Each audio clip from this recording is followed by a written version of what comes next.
ಚಿಕ್ಕಮಗಳೂರಿನಲ್ಲಿ ಪ್ರವಾಸಿಗರಿದ್ದ ಖಾಸಗಿ ಬಸ್ಸೊಂದು ಪಲ್ಟಿಯಾಗಿದೆ. 25ಕ್ಕೂ ಹೆಚ್ಚು ಪ್ರಯಾಣಿಕರಿಗೆ ಗಾಯಗಳಾಗಿದ್ದು ಆಸ್ಪತ್ರೆಗೆ ಶಿಫ್ಟ್ ಮಾಡಲಾಗಿದೆ.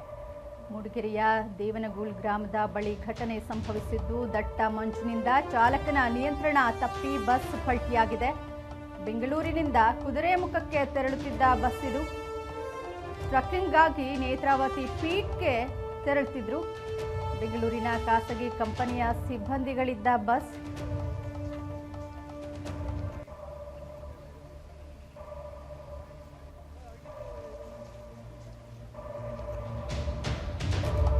ಬೆಂಗಳೂರಿನ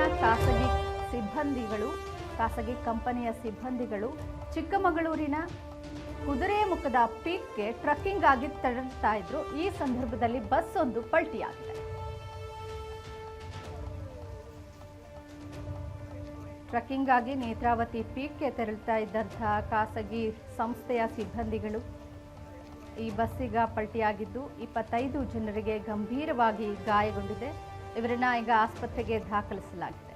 ಇನ್ನು ಮೂಡಿಗೆರೆ ಪೊಲೀಸ್ ಠಾಣಾ ವ್ಯಾಪ್ತಿಯಲ್ಲಿ ಘಟನೆ ಸಂಭವಿಸಿದೆ.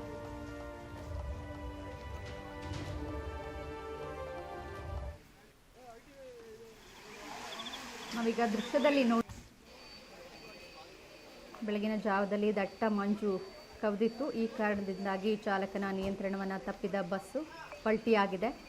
ಇನ್ನು ಬೆಂಗಳೂರಿನಿಂದ ಕುದುರೆಮುಖಕ್ಕೆ ತೆರಳುತ್ತಾ ಇದ್ದಂಥ ಬಸ್ ಇದು. ಬೆಂಗಳೂರಿನ ಖಾಸಗಿ ಕಂಪನಿಯಲ್ಲಿ ಕೆಲಸ ಮಾಡ್ತಿದ್ದಂಥ ಸಿಬ್ಬಂದಿಗಳು ಟ್ರಕ್ಕಿಂಗ್ ಹೋಗೋ ಉದ್ದೇಶದಿಂದ ನೇತ್ರಾವತಿ ಪೀಕ್ಗೆ ತೆರಳುತ್ತಾ ಇದ್ರು. ಈ ಬಸ್ ಈಗ ಪಲ್ಟಿಯಾಗಿದೆ. ಸಾಕಷ್ಟು ಜನರಿಗೆ ಗಂಭೀರ ಗಾಯಗಳಾಗಿದ್ದು ಎಲ್ಲರನ್ನ ಆಸ್ಪತ್ರೆಗೆ ಶಿಫ್ಟ್ ಮಾಡಲಾಗಿದೆ.